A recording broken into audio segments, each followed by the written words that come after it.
She's my present for you tonight, Mr. Bob. I'm engaged. So? Are you kidding me? A fiancé, Bob? Meet your soon-to-be wife, Kathy Ertz, Bob Mazur. I wish you many happy years. Damn, I need a fiancé.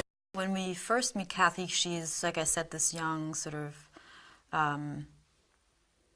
officer who's never been undercover, so she's really green, and you know, her hair is pretty mousy, and you know, she looks like any not well-to-do first-time professional sort of police officer of her times, and you know, sort of cotton shirts and no makeup. Also, I think trying to play down her femininity in a way, because it's a man's world in the 80s for sure, and especially in this kind of business. And then obviously as she goes undercover, you know, she becomes this hair color and is much more flamboyant. That was really fun to play, the transition, yeah.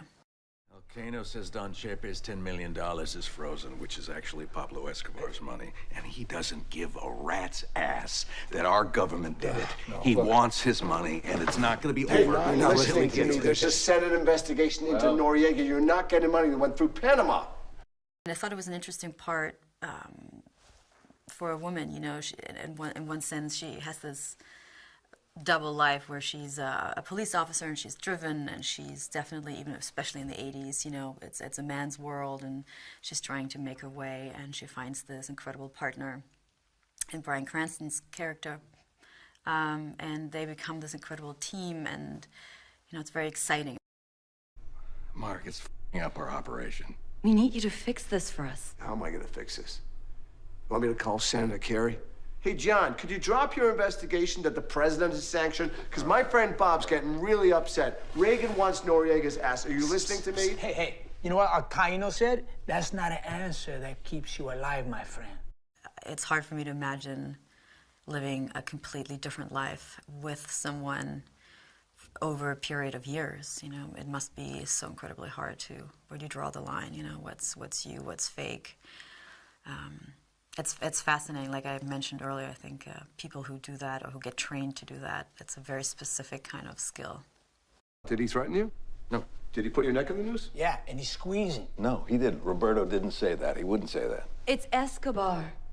No, wait a second. Bob, are you in danger from Pablo Escobar if his money doesn't come through?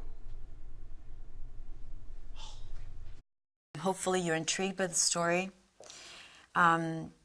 I think it's amazing when you watch this movie, hopefully, to understand that this actually happened. It's always a fun ride to be taken back in time, you know. I think that hopefully adds to the charm and flair of films like that. I don't know, you know, I personally love this kind of films because they remind me of those old mobster movies, you know, and like Once Upon a Time in America, or, I don't know, Miami Vice, even, you know, stuff that's kind of slick and looks cool, but there's a real sense of gravity to it as well.